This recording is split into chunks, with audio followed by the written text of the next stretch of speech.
tomato tu ye dik kai bangai ta diklo kena tak pen don nga man tomato tu don mo tua thei panilai vai he ka don cha bangza be dai lenga kwan ka ya chin theu hia lum mai mayo panghiam khathi ngai ve tayo ka da ye ko em khatin chini pala deule how much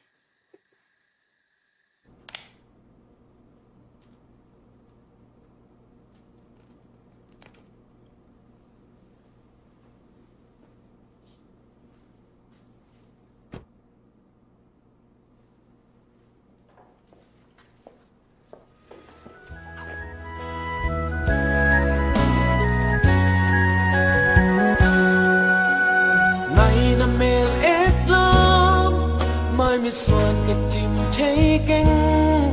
hy sinh lấy tô ngà nắng ta đã hơi lìa đắng ôm kiên cha tắc xin thu hi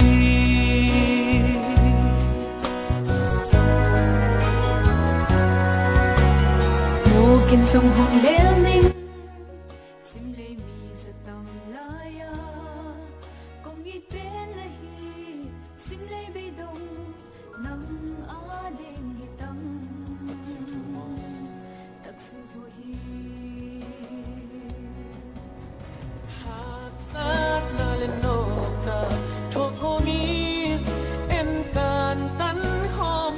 bang hiya kini kasi to anye khom ka uta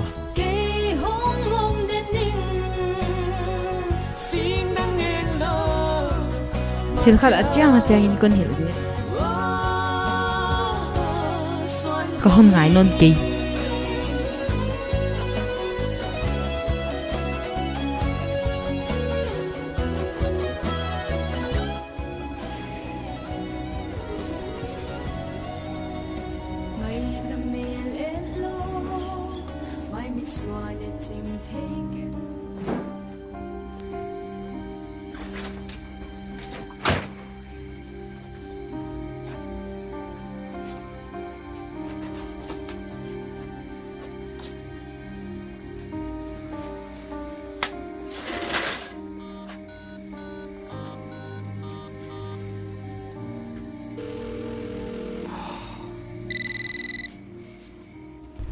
boy hak sa di mai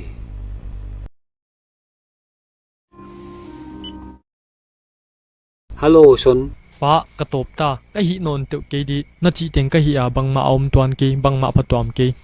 ka thei boy hile le kim khat phial zo ta na hi ko le hak sa kana sama mau nang lamet na ni lai le chin le aman bang ma aphok lo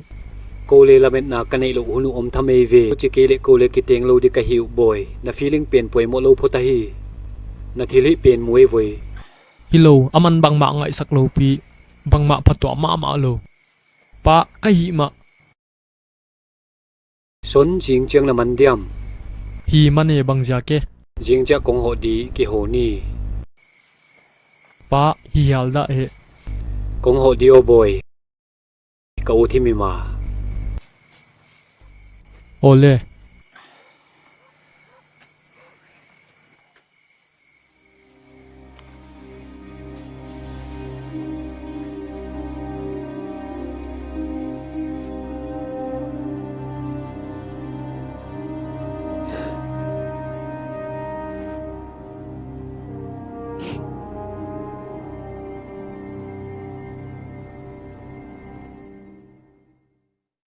pa kia da kiswan la wai loi ve da kali bangaria nong title ke muding mai maya nop kasa thum na hula tama ni bangza na na tungta som ni mo puchilak vel wai la ka hak sat na mun ta ka hima ve bangzia ke iu thu hilawa itup te hak sa ta ka hon ki thei chan sakahi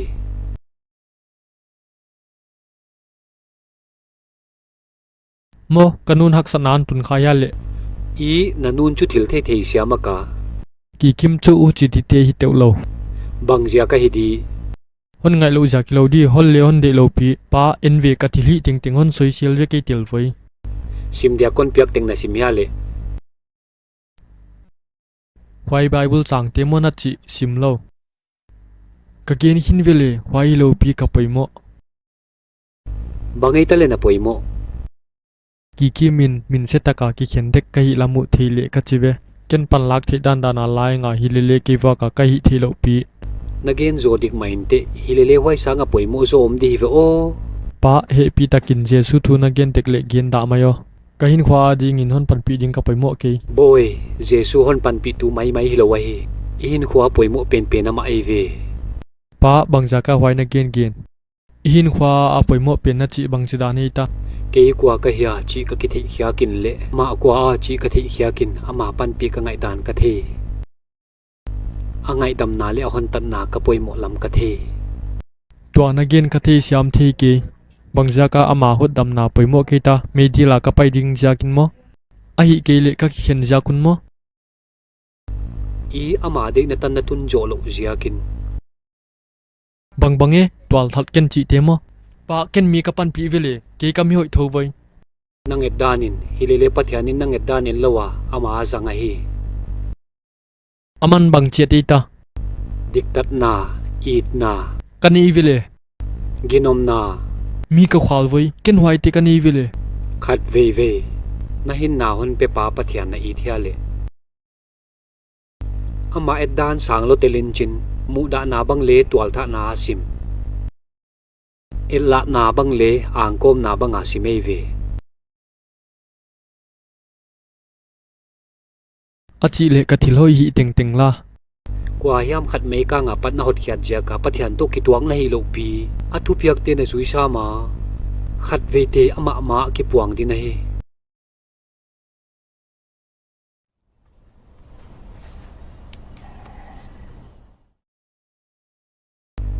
son bangzia ka ki kim tunga lungkham na hia chin hon dong leng bang na ken dia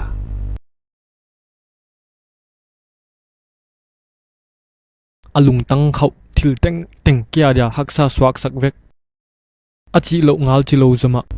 ni som ni paita na hi te zia ka ki pa thu hon gen lo ya I ngai to ve kar silinga atui thuninga kwang khong in khong ha inga ki pa milma ma lo in ka tung changa agal pa ma hon bang sak ka in ma le kwa man hon de lo kal thum paita apan ka hi thi tana akipa na di hi nga ama kyanga ka kalu asya ding kalau dan lang sakinga pa kale sakle hon pai sak zoma zani tak lama an di bol sakinga ama ka ina kalat sakut jaka hucha ka hi laya le aman bangma le hon tu sim lo vial a hon hi chi mong bangma ka hi non ke di bangja ka kathili te hon ngi ngai ngi mong lo pi kyanga ka ina kalang sak dia dot na hoi ma ai ve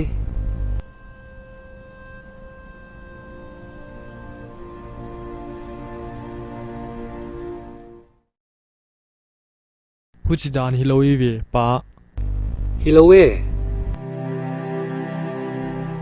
I huchidan hiloi ve boy na hon dot khat bang chida na e hon ngai ngai mong lo te kya nga I na ilang sak the dia boy adon na mo ama I thelo di ma na hi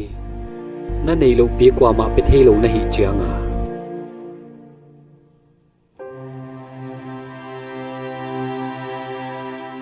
ken le I na banga ya chi ka thei mai na nu ka ngai ta tak thelo pi bang hiam ka kinep zia khilowin chin ken na nun phuin phu ta ke le ngai den dinga thupu ka hi boy pathianin hon I lua hi phu lo hi le chin le ngai sak ke le chin le chilphi le chin le pathianin atapa jesu christ cross a ikhel na ta nga sidi nga hon bia hi o boy hon I lua ja ka hi ka thei chet ma a cross ke ya dinga bang ma hi lo pi kiang katunin jesun kahin khwa hon khek sak wa ya pan nanu I tak thei pan ka hi boy ken nanga ding in bangma dang ka hi thei ke nang to pathian kal le la hi hilele kon I lopet ma thu tak hon hil ka hi ama na poi mo lam na the ya